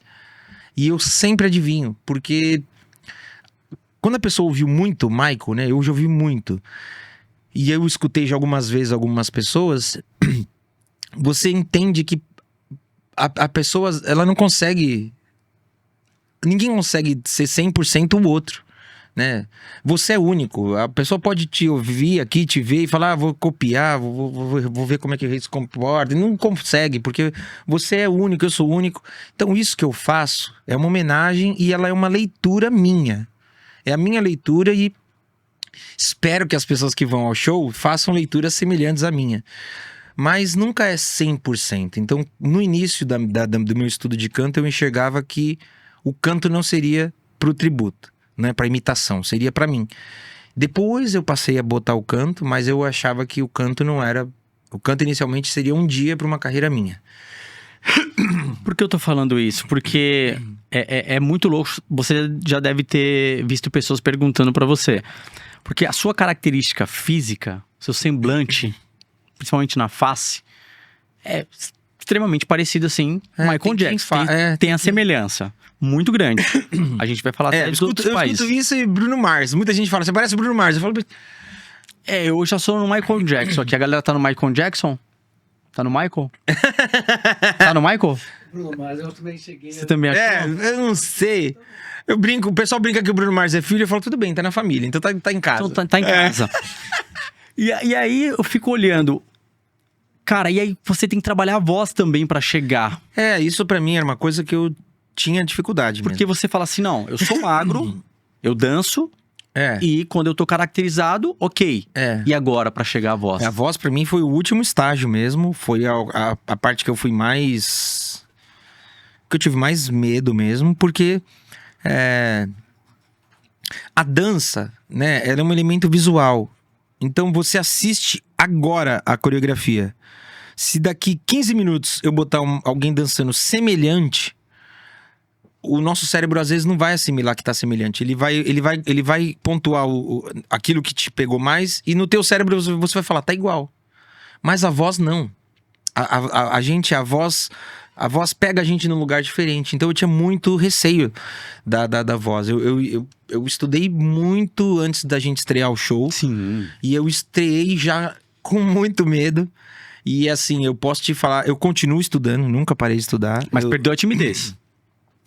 Eu aprendi a lidar com ela. Ok, muito bom. Eu acho que a gente não perde 100%, mas eu aprendi a lidar. E eu sigo estudando e sigo com o acompanhamento da minha fono, meu otorrino. Minha fono é a Catiana, meu otorrino, Dr. Reinaldo. E eu sigo aprendendo, porque lá atrás eu estreiei e aí eu fazia um show, sei lá, eu fazia um show a cada 2 meses. Aí, em um certo ponto, eu passei a ter um show por mês. Aí depois eu passei a ter 2 shows por mês, um show por semana. Hoje a gente tem um fluxo... Assim, o ano passado a gente encerrou o ano com 87 shows. Então, às vezes, se torna uma coisa... Então, o corpo... Eu envelheci 13 anos... A demanda aumentou, então eu tô sempre estudando, sempre aprendendo. E eu acredito que vocalmente hoje eu entrego um show melhor do que eu entregava antes. Porque eu fui aprendendo a lidar com isso. Mas o cantar foi, pra mim, o obstáculo mais difícil. Porque você canta, você dança e você se comunica com o público como o Michael. E aí, você falando pro público do TikTok de casa, você faria o quê? Hello, Brasil. No Público show... de casa, vem assistir. No show eu faço assim, porque isso também é uma coisa que no início, a galera... Sempre era uma coisa que eu ficava sem entender onde eu ia colocar. Porque eu ia assistir shows de Elvis, tributo ao Elvis. Sim. E aí a pessoa cantava e acabava a música e fazia, oh, thank you very much. Ou amigos meus que fazem, sei lá, Beatles, ou enfim. E aí eu ficava, quando acabava a música, como é que eu vou fazer? Eu vou fazer... Hi, this is Michael Jackson. Eu ficava, será que eu falo assim com o público? E aí, no primeiro show, eu optei por não fazer isso. Então, eu só tento emular a voz do Michael na música. Fora da música, eu me comunico como Rodrigo mesmo. Falando ali... Eu falo desse jeito quase, assim, lógico, né? Quando você vai fazer o show, né? Quando eu vou fazer o show, eu faço um exercício e eu encaixo a voz num lugar que eu não... Durante o show, eu faço de tudo pra não sair desse lugar, porque é o encaixe vocal, pra você não desafinar e tudo mais. Então é um lugar que a voz fica um pouco mais aguda e mais suave. Mas eu me comunico em português e falo com a galera normal mesmo, porque eu tinha muito receio das pessoas interpretarem que de alguma forma eu tava tentando ocupar um lugar que não era meu, sabe? E acabou que funcionou. Mas isso no nível Brasil. Não, lá fora tem que falar tudo inglês mesmo. Então, como foi levar o show para outros países? Agora eu quero chegar. Não, aí lá fora é engraçado, porque aí lá fora eu falo inglês normal e o pessoal acha que eu tô falando Michael. Mas, tipo, nem é tanto. Mas lá fora, aí por falar em inglês, aí eu posso usar as frases mais características do Michael mesmo. E aí, qual é a reação do público? O pessoal gosta. O pessoal gosta. Que acaba fazendo How you doing? How you doing? Hi. Aí o pessoal fica tipo... Achei muito legal, né? Legal. E aí depois... I love you! O Michael tinha muito isso. I love you! I love you! O Michael tinha muito isso também. E aí quando acaba o show, você desce, você recebe o carinho da galera. Sempre, cara, sempre. Isso é uma coisa que eu faço questão. Todo lugar, acaba o show, eu faço questão de receber a galera. Eu acho que isso é fundamental, assim, pra mim. Até pra eu entender o caminho que eu tô indo e me conectar com a galera. Falando em países, qual país, assim, que conectou muito no show do Michael? Que você falou, próprios Estados Unidos ou China? Estados Unidos, eu vou dizer que foi um lugar que eu tive muito medo, porque assim, é a casa dele, né? E aí eu pensava, um grupo, nós somos, né, tirando as 3 pessoas que trabalhavam com o Michael, o resto da equipe é tudo brasileiro, banda brasileira, balé brasileiro, técnica brasileira. Eu pensava, caramba, a gente vai chegar aqui e os caras vão falar, o que esses brasileiros querem e tal. Então eu fui com medo mesmo, que eu falava, cara, eu não posso falar errado, eu não posso, sabe assim, não posso cantar errado, não posso um sotaque, que é muito difícil, sabe? São 2 horas de show, não tem como você derrapar, alguma coisa no sentido, sabe, sei lá, um sotaque, alguma coisa. Então, você é um latino. Eu tinha medo. E aí, assim, a nossa estreia, ela foi já em Nova York. A gente estreou no dia 25 de junho, que é o dia que o Michael se foi, num show em Nova York, na Times Square, no Palladium Theater. Nossa. Então era uma data muito importante, muitos fãs do Michael. E assim, o fã do Michael já é por si só um público que traz consigo a referência do show, porque eles assistiram muitas vezes aquilo. Então, por si só, já é um público que eu já falo, esse público sempre tem que ser muito respeitado. E aí lá, é aquela coisa, ainda tinha essa barreira de eu não ser um americano, homenageando o Michael e tal. Então eu tava muito nervoso. Mas foi incrível, assim, a reação da galera foi incrível, a recepção foi incrível. Foi um momento muito bacana e é curioso, porque a gente apresentava o show que a gente viajou já depois, mas é engraçado como o resto do mundo enxergou nisso um turning point, assim, tipo, olha, fez Estados Unidos. Aí o resto do mundo passou a enxergar a gente de forma diferenciada. É maluco isso. Vocês foram pro berço. E aí a gente fez, nessa primeira ida a gente fez Nova York, Orlando e Los Angeles. Depois voltamos, fizemos Atlantic City, fizemos... esqueci agora. Atlantic City foi um lugar que foi bacana, que a gente estabeleceu. Todo ano a gente voltou. Esse ano a gente não voltou. A gente tava pra Ásia, mas se Deus quiser, ano que vem a gente volta. Mas é bacana, porque abriu a mente da galera para um Sim. lugar do tipo, poxa, nossa, os brasileiros, porque até então a gente já tinha feito República Tcheca, a gente já tinha feito México, Paraguai, Chile, lugares assim, né? E aí depois disso abriu principalmente no próprio mercado americano que recebeu a gente e asiático.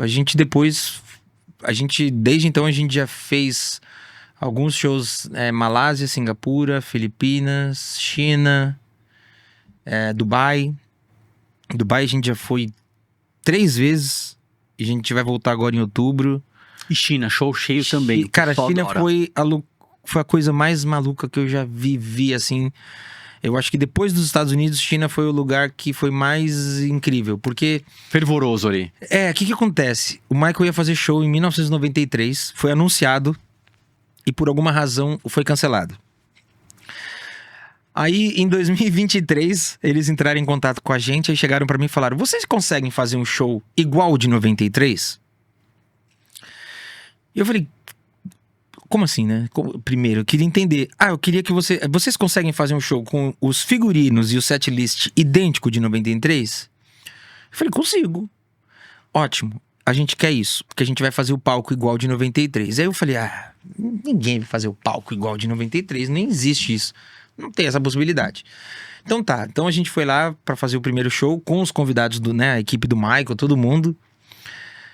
E aí chegou lá, né, a gente chegou com, sei lá, uns 4, 5 dias de antecedência, porque sempre que a gente vai fazer um show assim lá fora, rola aquela coisa, né, de você fazer a mídia ali no local, né, e se apresentar para aquele público. Então rola sempre um trabalho de divulgação. E a gente foi visitar o local do show. Quando eu cheguei lá, era um ginásio olímpico.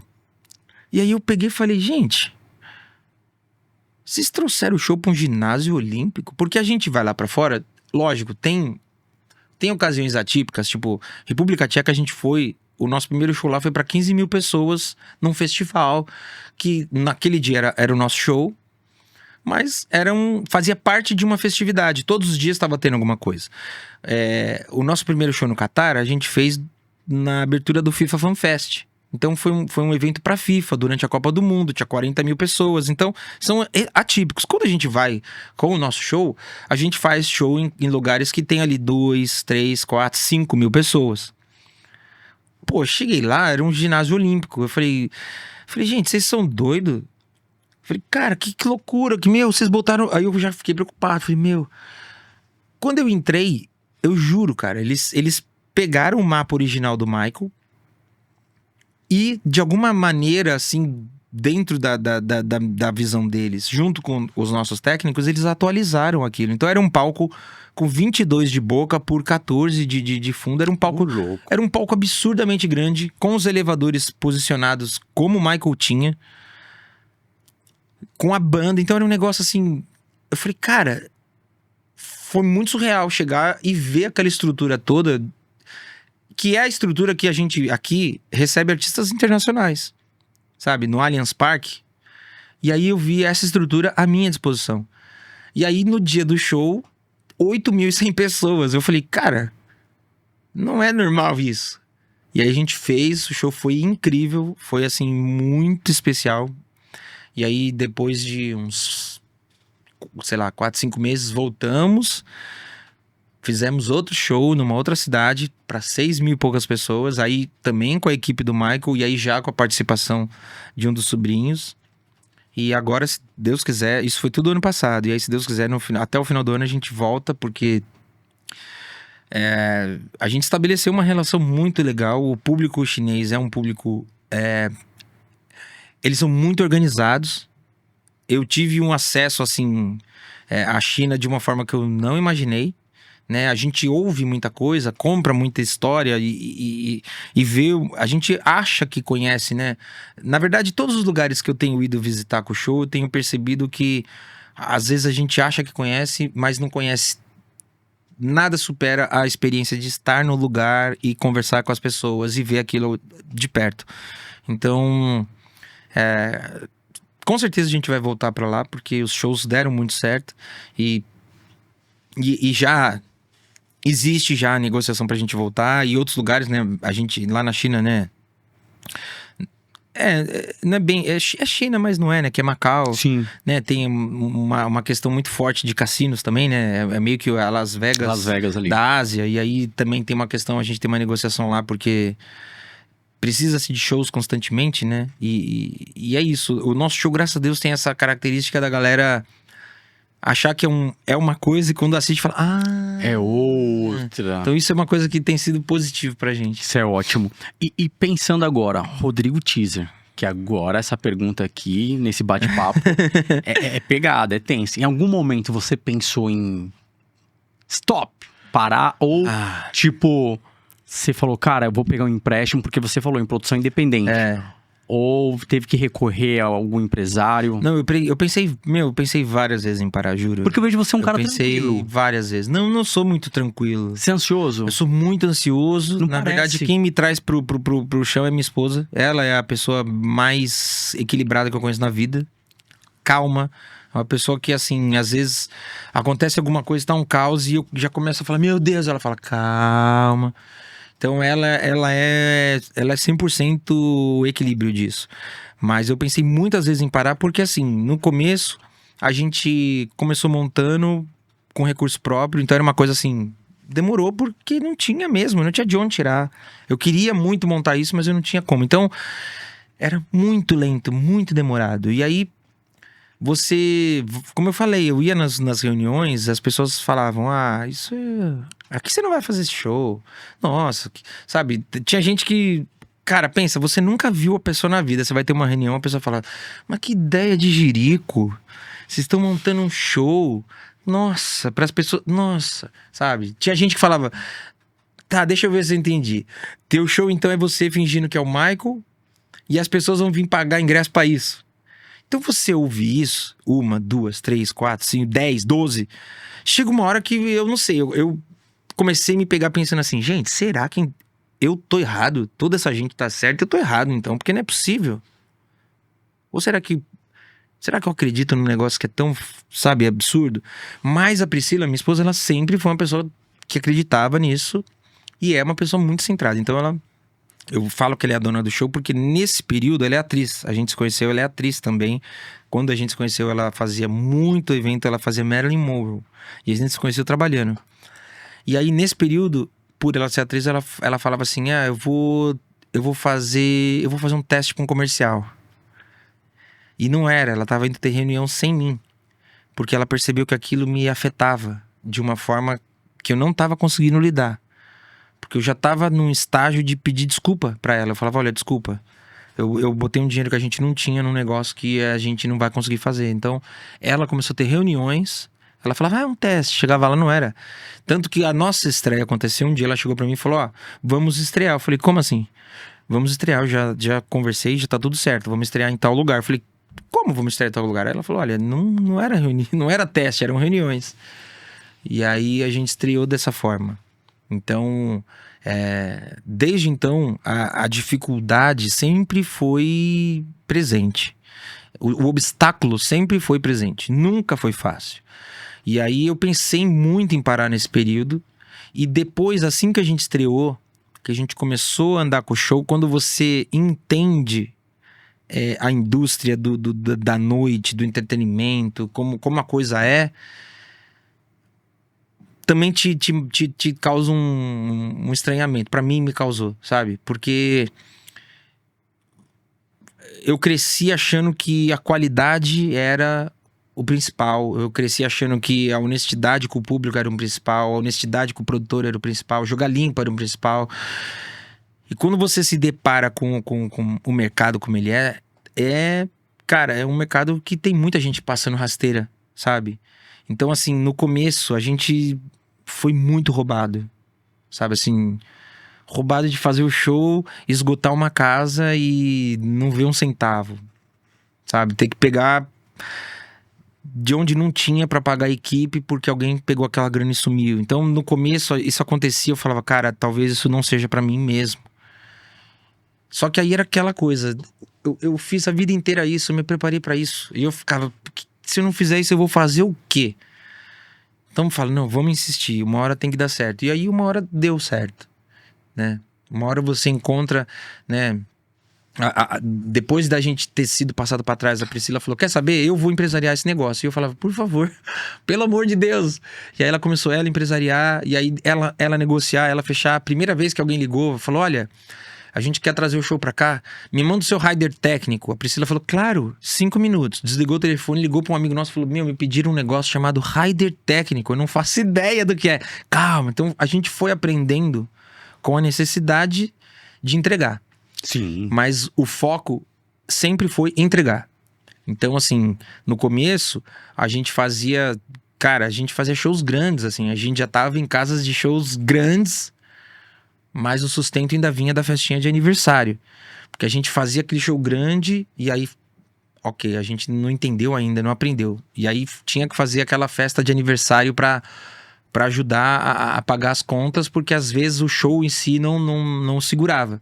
Então eu brinco, que era tipo assim, sábado eu tava sábado eu tava num dos maiores palcos da cidade, e no domingo eu tava na frente da mesa de aniversário do Ben 10. E era a minha forma de... Eu e a minha esposa, era a nossa forma de ir aprendendo. Até o momento que a gente chegou e falou, olha, acho que a gente entendeu, então... A partir de agora, esse tipo de mercado a gente abre mão, não vamos mais fazer esse tipo de show. O foco agora é esse. Aí, a partir de agora, esse tipo de show a gente abre mão. O foco é esse. Pra ir se posicionando no mercado também, né? Pra você não gerar produtos concorrentes com você mesmo. E não gerar uma situação de um contratante e de repente falar, cara, mas poxa, tô te abrindo mão, tô te abrindo a porta aqui, você sabe? Então são coisas que você só aprende quando... chega na tua cara, isso você fala, meu Deus. Você vai criando uma casca. Né? Fora criando a casca, você... É que nem você falou, você vai aprendendo, então é resiliência junto com administração ali, junto com profissionalização cada vez maior e pegar um mercado e seguir nele. Foi porque isso. Não é do dia pra noite. E como conciliar o autoral... com a questão do tributo? Na verdade, eu vou ser bem honesto. Assim, até hoje, o autoral foi pra mim... Porque quando o tributo nasceu, eu já tinha composições. Sim. Eu já tinha minhas músicas. Eu já vinha de um laboratório que eu compunha. Chegava num produtor, a gente gravava as músicas. E aí, eu falava, puta, isso tá horrível. Guardava. Não mostrava pra ninguém. Aí eu ia pra outro produtor, compunha. Falava, puta, tá merda. Guardava. E aí... Quando o tributo nasceu, eu já tinha essa coisa de produzir, gravar e ter muitas demos, muitas músicas. Então, eu já tava nesse laboratório de gravar minhas músicas. O show estreou em 2012, eu já tinha um monte de música. Tanto que a primeira música minha autoral, assim, eu lancei em 2015. Mas o autoral, até pouco tempo atrás, até 2020... Até a pandemia, talvez, ele era uma coisa assim, ele era uma válvula de escape. Porque... a gente estuda muito, né, pro show. Eu estudo canto, dança, você vai estudando e aí chega uma hora que você quer criar.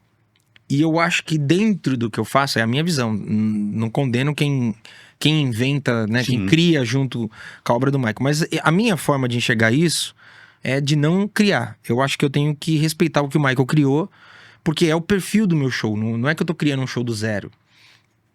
Eu interpreto o Billie Jean em cima do que ele interpretava. Então... eu não altero o arranjo, a métrica, eu não altero a forma que ele interpretava e cantava e dançava. Então, quando você quer... só que você quer criar. Então, eu comecei a compor, gravar. E aí lançava. E no início era uma coisa assim... com medo também da galera comparar, que é uma coisa... é uma coisa totalmente diferente, são histórias diferentes, mas... sempre tem quem quer comparar. Então, no início, com medo da comparação, eu não fazia eu nem fazia lançamentos, assim. Eu chegava e falava, galera, ó, disponibilizei ali uma música, quem quiser, vai lá ouvir. Mas só se quiser também, se não quiser, sabe, tipo, E a galera começou a ouvir, pedir mais, aí lancei outra. Até que o pessoal começou a pedir no show, no próprio tributo a galera pede. Então, assim, é muito comum no final do tributo eu encerrar com uma autoral minha, porque a galera sempre pede. Mas como são suas músicas? Em qual? Eu faço, eu não, até hoje eu não consigo compor em inglês ainda. Tá. Eu tenho, nunca consegui compor e falar, ai, nossa, ficou ótimo em inglês, nunca. Eu componho em português, mas eu componho sempre já pensando, são músicas pop com uma pegada muito R&B E desde o início, mesmo lá atrás, já era um R&B com uma pegada retrô, que é uma coisa que hoje tá em alta, né? Bruno Mars, né? A música pop hoje Sim. visita o vintage, né? Demais. Hoje, você pega os artistas do Alipa, Harry Styles, todos fazendo alguma coisa revisitando. Retrô. Que era uma coisa que eu sempre tive essa intenção, claro, da minha forma, não tô me comparando a essa galera. Sim. Mas o meu som sempre foi um som R&B feito hoje, mas sempre tinha alguma coisa, fosse no arranjo, fosse no timbre, alguma coisa minha sempre se comunica com alguma coisa retrô que é de onde eu venho. E essa pegada retrô tá super em alta em um todo. É. Aqui a pegada retrô. Exatamente, A cara. galera respira essa atmosfera hoje. É E bem aí, bacana. de 1 ano e meio pra cá, eu lancei a minha última música tem quase 2 anos. E aí, de 1 ano e meio pra cá, eu pausei e falei, eu vou estudar isso de uma forma melhor, de maneira que eu consiga estruturar isso. E fazer um planejamento onde eu possa fazer lançamentos e alimentar esse lado autoral de maneira que isso também possa crescer e se tornar uma carreira futuramente. Então, em breve vou voltar a lançar minhas músicas autorais. Eu Você já tô... segurou? Não tá no streaming, não. Não, todas as músicas que eu já Todas. lancei estão lá. Estão lá. Mas eu tô com 3 músicas prontas já e a gente tá nesse período agora de planejamento. E lá tá como o quê, Rodrigo? Rodrigo Teaser. Só chega lá, tá em meu qual? som lá. Quais Em plataformas? todas as plataformas. Spotify, Deezer. Deezer, Apple Music. No YouTube tem os videoclipes Pô, legal. que a gente fez e por essa caminhada com o tributo eu consegui também... Pô, as pessoas passaram a me conhecer e respeitar artisticamente, então eu consegui botar...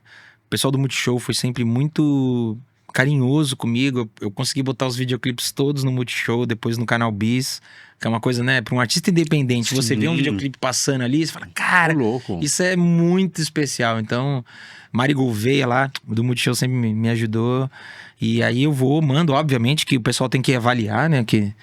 Se o clipe também não for bom, não vamos passar, não tem mas conversa. mas o produto Mas pra é mim bom. é um respeito, assim, é um carinho, né?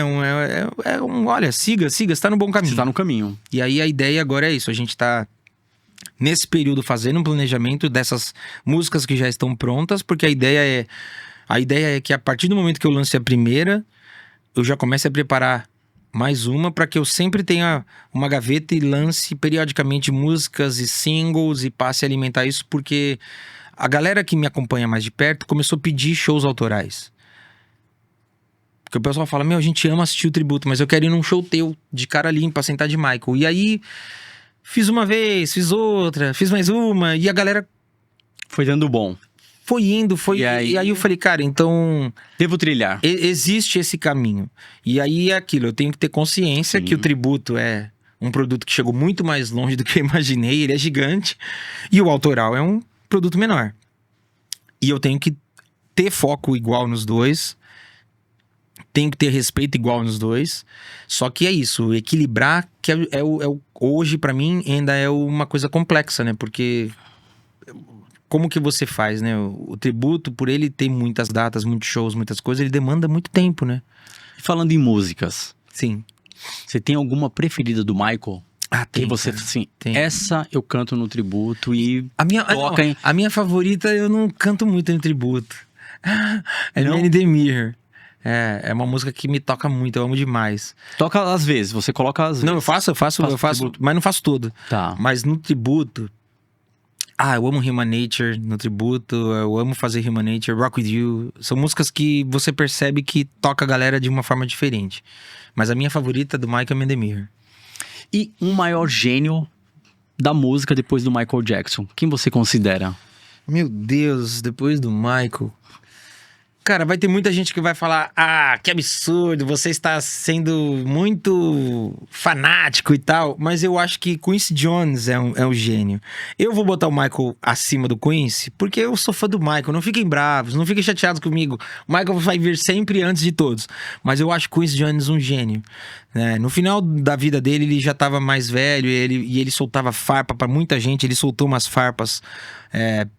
até pro Michael, mas eu considero esse cara um gênio. Ele é um cara que ele produziu muita coisa, ele produziu muita gente, ele abriu porta pra muita gente, várias frentes. O cara produziu, enfim, acho ele um gênio, assim. Acho que talvez lá no futuro muita gente olhe pra trás até e fale, cara, olha o que esse cara fez. Porque é isso, o efeito borboleta é aquilo, né? Sim. A gente, nem sempre a gente percebe o percurso até que o efeito aconteça ali na frente. E eu acho que hoje a gente já vive um pouco disso, assim, do que o cara fez lá atrás. Tá, mas e na atualidade? Atualidade, hoje... O público quer saber. Cara, Atualidade. hoje, pra mim é meio inevitável, assim. Eu acho que hoje o cara que eu escuto e eu falo, cara, isso é muito bem feito, é muito bem gravado, é muito bem cantado, é Bruno Mars, cara. Eu escuto esse cara e eu falo, tudo que esse cara faz, eu falo, ó. E às vezes ele faz uma incursão numa coisa um pouco mais pop, mais assim, digamos, mais radiofônica, menos retrô. E aí você fala, caraca, acertou de novo.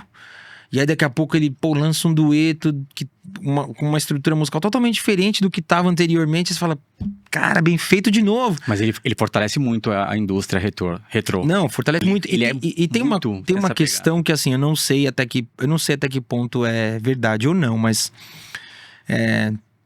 dizem que ele é um artista que reaqueceu a indústria fonográfica porque, né, ele ficou mais de um ano no top 3 ali, com as canções dele, com os lançamentos dele, e é um cara que, apesar de ser hoje atual, contemporâneo, ele é um cara que você vê que a formação dele é totalmente old school, né?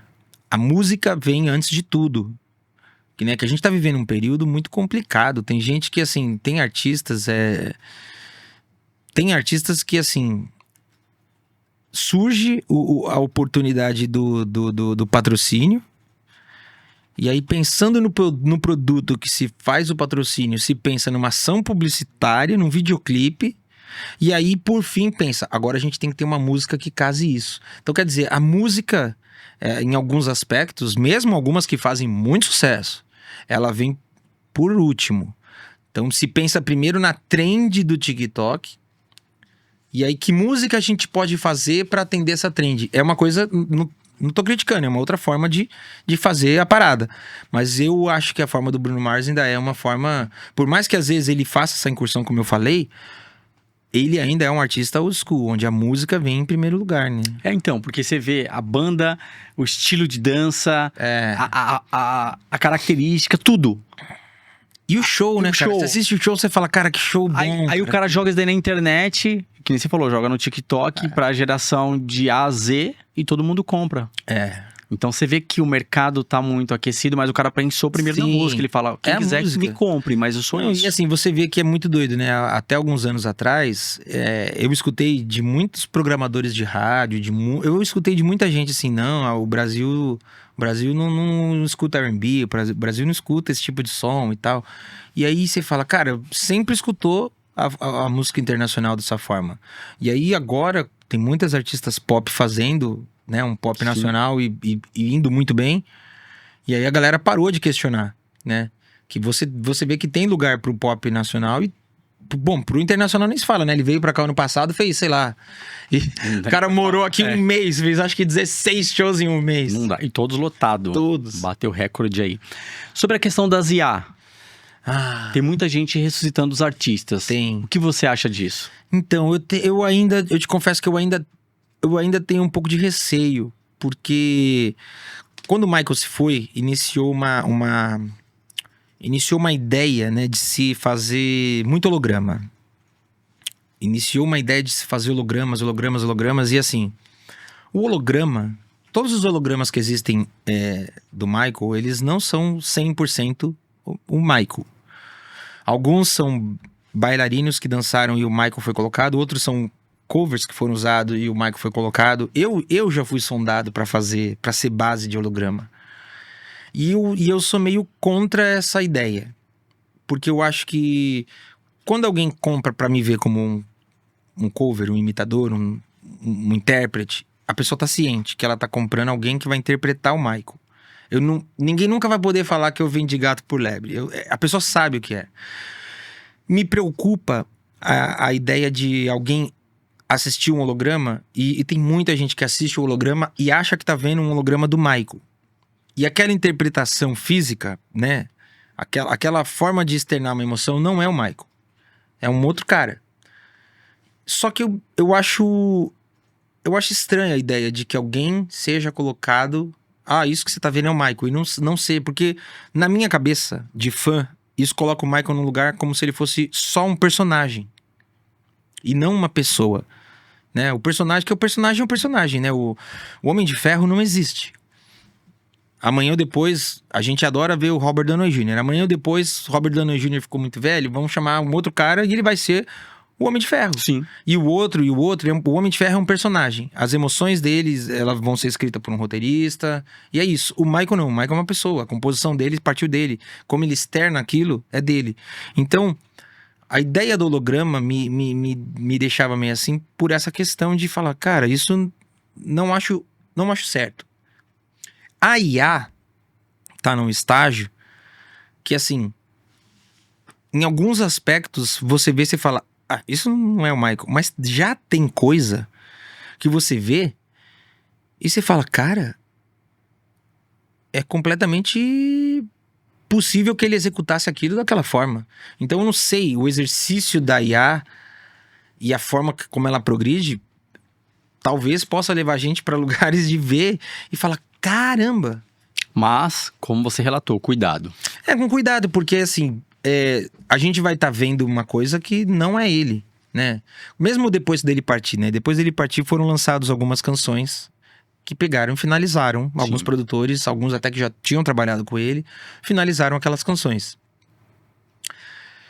Não dá pra saber se aquilo seria assim. A gente tem que ouvir e, gostando ou não, tem que saber que aquilo é uma possibilidade, né? Talvez se ele estivesse aqui, ele levaria por outro caminho, né? Nesse quesito, mais do que qualquer coisa, ele sempre foi um cara muito à frente do tempo, sabe? Ele sempre teve ideias na hora de gravar as canções, e ele trouxe isso desde o período dele de Quincy, né? O Quincy Jones produziu 3 álbuns com o Michael e depois o Michael seguiu a vida dele com outros produtores, mantendo essa característica. É do Michael também. Então, a gente escuta uma música finalizada e fala, cara, que bacana. Mas não necessariamente pudesse ser o que é o Michael. Então, eu acho que a inteligência artificial, ela tem um papel do exercício que é muito bacana. E tem uma coisa também da inteligência artificial que eu acho muito legal com o Michael, que é o fato de apresentar para novos públicos. O Michael é um artista que vira meme muito fácil. Toda hora ele vira meme, de alguma forma. E o meme é uma maneira que a molecada tem de se comunicar muito fácil, muito rápido. Então, muitas vezes chega alguém no meu show que é novo, novinho, que fala, eu recebi um meme e fui pesquisar. E aí fiquei fã do Michael, fala desse jeito. Com meme, então, você não tem um problema. Não, porque o meme é aquilo. No próximo podcast a gente chama o que imita a voz do Michael em português. O Lorde, cara, eu adoro o Vega. O Vega é... Cara, Vega. o Vega, ele é incrível, ele criou um universo inteiro. Eu falo pra ele, cara, você criou um universo. Vai lotando os shows. Você criou Você criou um lugar, assim, onde o Michael existe de uma forma que é o Vega aqui da vida. Aquele Michael é um Michael, é aquilo, a gente não sabe. Não sabe. Se aquele Michael existiria. Mas é um Michael que o Vega deu vida. E o Vega é um cara absolutamente talentoso. Ele canta muito. As pessoas às vezes... Eu já vi os trabalhos As dele. pessoas às vezes compram ele ali, porque ele faz as histórias, ele é muito criativo, ele é um humor muito afiado, mas ele canta muito. Tipo, é aquela coisa do artista que... A brincadeira toda que ele faz não nasceu antes da música. O Vega também é um artista que ele é musical. A música tá ali e por ele ter essa vivência e intimidade musical, ele usou o humor dele para criar esse multiverso que ele criou. A produção queria fazer você com ele, mas priorizamos você não, imagina, agora. Tragam ele que você vai ver que ele... Vamos trazer ele. Vai dar cara porque legal. A gente vai dar risada um pouco, né? Não, vai porque... A gente vai contar histórias e dar risada. Vai porque o Vega, eu acho que ele não consegue falar sério por muito tempo. Ele não consegue, cara. Não vai conseguir. Sobre a questão do filme. Tá um filme pra lançar aí. Eu queria que você falasse. Tá ansioso pra esse filme? Cara, eu tô ansioso, mas eu procuro manter minha ansiedade controlada. Porque foi anunciado o filme, foi dada uma possível data. Essa possível data foi derrubada. Aí anunciaram o filme. Aí a data anunciada foi... Voltaram atrás, anunciaram uma nova data. E... Tá pra acontecer. Vai ser em abril. A confirmação deles é que vai ser em abril. abril do ano que vem. E assim, eu pude conversar com pessoas que visitaram o set, até familiares que falaram sobre o que eles puderam ver do filme. E assim, eu acredito que vai ser um sucesso. Não só porque o filme vai ser bem feito, mas porque é a história do Michael. É um cara que traz essa curiosidade do público. E assim, a gente tá vivendo um período também, né? Um momento desde o filme do Freddie Mercury, né? O Bohemian Rhapsody. Muitos filmes biográficos foram lançados e assim, teve o Fred, teve o Whitney, teve Elvis, teve Elton John, teve Amy Winehouse, Sucesso Bob total. Marley. Então, a galera tá por esses filmes. E o Michael é um artista que, querendo ou não, ele tem uma história gigantesca, né? Porque ele é um cara que começou criança. E quem interpreta ele é o sobrinho. Quem interpreta é o sobrinho, filho do Jermaine. E tem poucas coisas dele artisticamente nas redes, mas assim, canta muito bem e dança muito bem. E ele canta com aquele estilo que é o estilo família Jackson, sabe? Que é o estilo que, assim, você pega hoje... O Bruno Mars bebe dessa fonte, Neil bebe dessa fonte, Chris Brown bebe dessa fonte, Usher bebe dessa fonte. E ele é um cara que tá ali da família Jackson. Não consigo imaginar a pressão que deva ser pra ele, porque não deve ser fácil. Mas eu acho que vai ser A minha única preocupação do filme é o roteiro. Eu não tenho dúvida quanto à parte visual, não tenho dúvida que ele vai cantar bem, dançar bem. Direção artística, tudo ali vai encaixar. O negócio porque a galera que tá envolvida vem de um histórico que, desde o filme do Freddie Mercury, Sim. aí tem os produtores e tudo mais. Então, são pessoas que sabem fazer cinema. O negócio mais é o roteiro. A minha única preocupação é o roteiro, porque Pra o Michael ver é um cara que, muita assim... coisa. Porque a vida dele tem muita coisa. E como que você pega uma vida... Porque assim, né, o Freddie Mercury é um artista que teve uma carreira longa, mas é uma carreira longa, assim, ali o filme, sei lá, cobre 15 anos da vida dele, talvez, ou até menos, não sei. O Elvis também, o filme cobre pouca coisa. Amy Winehouse, então, menos ainda. Menos. A Whitney também cobre mais ou menos isso da vida dela. O Michael é um cara que, poxa, como é que você vai cobrir 1972 Isso, lógico, se você for falar do dia que ele nasceu, como é que você vai cobrir 1958 a 2009? Michael nas escolas, sendo que desse período de vida, dos anos 70 até o final da vida, ele era Michael Jackson. Sim. Ele era uma figura pública, ele era uma figura, assim... eu sei que tem muitas coisas relevantes para a história dele que talvez o roteiro não contemple, mas ele é um cara que, ainda com os irmãos, rompeu muitas barreiras. Ele é o primeiro artista negro a romper várias barreiras e abrir portas para várias frentes. Ele é um cara que filantropicamente ajudou demais, historicamente. É um cara que doou não só a dinheiro, mas doou a própria arte, a própria obra, né? Ele fez composições, né? Ele e Lionel Richie compuseram We Are The World, e toda a renda ia para um fundo beneficente. É um cara que, quando ele entendeu que comprar direitos autorais era uma coisa rentável, ele comprou os direitos autorais do Little Richard e deu de presente pro Little Richard. Pouca gente sabe disso. Ele pagou, acho que 5 milhões, e quando o Little Richard morreu, já valia, sei lá, 10 vezes mais. E o Little Richard nunca tornou isso público, só foi tornado público depois que o Little Richard morreu. Porque é isso, na época que o Little Richard estourou, a indústria tratava os caras de uma forma muito mais injusta. Então, ele não era dono da própria obra.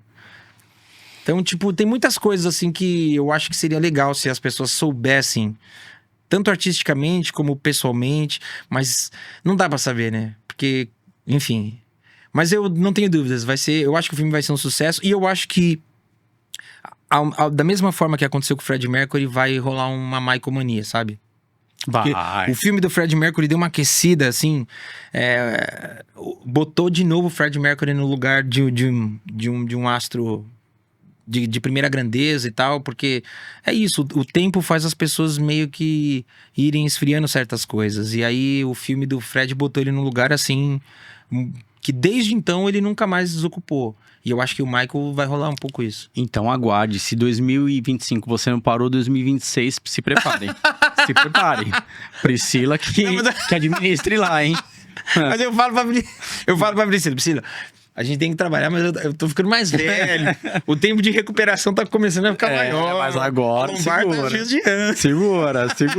Vai ter lançamento. Boa. E agora na questão que eu pergunto pra você, Rodrigo. Rodrigo, uma palavra define Michael Jackson. Ai, cara.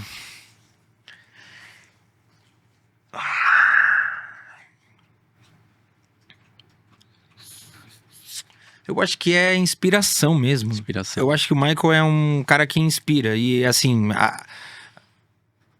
no mais amplo sentido da palavra, sabe? Porque ele não é um cara só que me inspira a cantar, a dançar, a estudar, a buscar. Mas eu, por viver, né, essa vida e homenagem ao Michael, eu tenho contato com, assim, eu conheço pessoas que se tornaram professores porque, através da obra do Michael, entenderam que a missão deles era educar. Eu conheço pessoas que se tornaram filantropos de várias formas, em várias frentes, e alguns que cuidam de ONGs que cuidam de animais, outros de meio ambiente, que a música do Michael e a postura do Michael tocou essas pessoas para esse lado. Então ele é um artista que inspira. Eu acho que mais importante do que, sabe, o recorde, mais importante... Michael é um dos recordes do Michael é ser o artista que mais quebrou recordes. É bizarro. Mas eu acho que mais importante do que isso é você inspirar. Porque quando você inspira alguém, você muda a vida da pessoa. Eu não sei o que eu seria, quem eu seria, não sei qual seria a minha realidade, da minha família, se eu nunca tivesse sido tocado pela obra dele. Eu não sei, eu realmente não sei o que eu seria. E a inspiração muda a vida, né? Você, de alguma forma... Eu não consigo imaginar o que é esse poder de você tocar a vida de alguém a ponto dessa pessoa falar, tá aí, vou fazer isso. E seguir isso. Isso é uma coisa muito poderosa. E qual uma palavra que define Rodrigo Teaser? Nossa, aí é difícil, cara.